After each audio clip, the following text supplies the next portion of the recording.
చూద్దాము. ఇంత ప్రయోజనకరమైన, అన్ని విధాలుగా శారీరకంగా ప్రయోజనకరంగా ఉన్న ఎందుకు ఖచ్చితంగా ఆమె బయటికి పంపివేయాల్సిన పరిస్థితి ఏర్పడుతుంది అంటే హాగరు ఆత్మ మనకు చాలా నష్టాన్ని కలుగజేస్తూ ఉంది.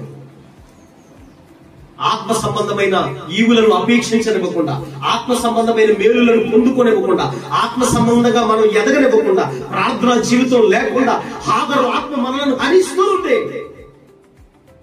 ఖచ్చితంగా అబ్రహాము గుడారం నుంచి ఆ హాగరు ఆత్మను ఏం చేయాలని మనము బయటికి పంపించేయాలి. చూద్దాము హాగరు ఆత్మ ఏం చేస్తా ఉందో. గలతీయులకు రాసినటువంటి పత్రిక 4:30 త్వరగా ఇందును గూర్చి లేఖనమేమి చెప్పుచున్నది? దాసిని దాని కుమారుణ్ణి వెళ్ళగొట్టుము.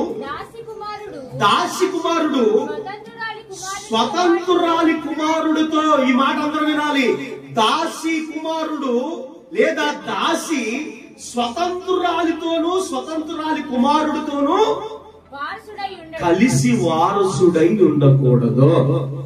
ఆమేన్. దాసి ఎవరు? దాసి కుమారుడు ఎవరు? స్వతంత్రురాలు ఎవరు? స్వతంత్రురాలు కుమారుడు ఎవరు? ఇప్పుడు దాసి కుమారుడు, స్వతంత్రురాలు కుమారుడు, వీళ్ళందరూ కలిసి ఒకే గుడారంలో ఉండకూడదంట. ఎందుకంటే అదే గలతీ 5:1 అంటున్నాడు, మీకు నేను స్వాతంత్రమును అనుగ్రహించి ఉన్నాను, క్రీస్తు మనలను స్వతంత్రులుగా చేసి ఉన్నాడు. కాబట్టి మీరు స్థిరముగా నిలిచి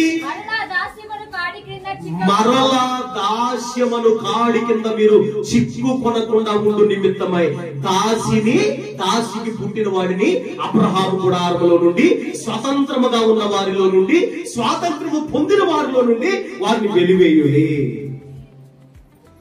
ఇక్కడ ఎంతమంది స్వతంత్రులు ఉన్నారు?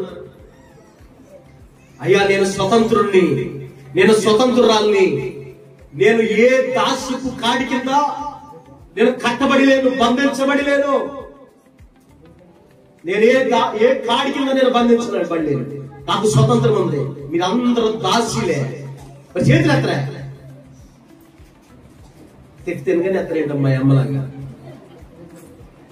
మా అమ్మని అంత తిడితేను కానీ మా ఇంటికి రాదు. నేను నీకు గుర్తు లేదా? 4 తిడితే అప్పుడు వస్తాయి. ఈ రోజు ఒక సాయంత్రం మళ్ళీ వెళ్ళిపోతానంటారు. మళ్ళీ ఎప్పుడు అమ్మ చూడటానికి కూడా రావేంటమ్మా అంటే ఖాళీ లేదయ్యా. మళ్ళీ 4 తిడితే మళ్ళీ తెల్లారు. అట్లా మేము తిడితే కానీ చేయలేదు. మనం ఏ దాస్యపు కాడి కింద కట్టబడి లేమో, ఏ పాపానికి బంధించబడి లేమో, మనం క్రీస్తు రక్తము చేత, బాప్తిస్మము చేత, ఆయన రక్తములో కడగబడి, పాపముల నుండి విమోచించబడి మనము స్వతంత్రము కలిగిన వారుగా ఉన్నాము. హల్లెలూయా, హల్లెలూయా. ఇప్పుడు స్వతంత్రంగా ఉన్న మనకి దాసి అంటే పని మనిషి స్వతంత్రంగా ఉంటుందా? ఒక ఇంట్లో యజమానుడు స్వతంత్రంగా ఉంటాడా? ఒక ఇంట్లో పని మనిషి స్వతంత్రంగా ఉంటుందా?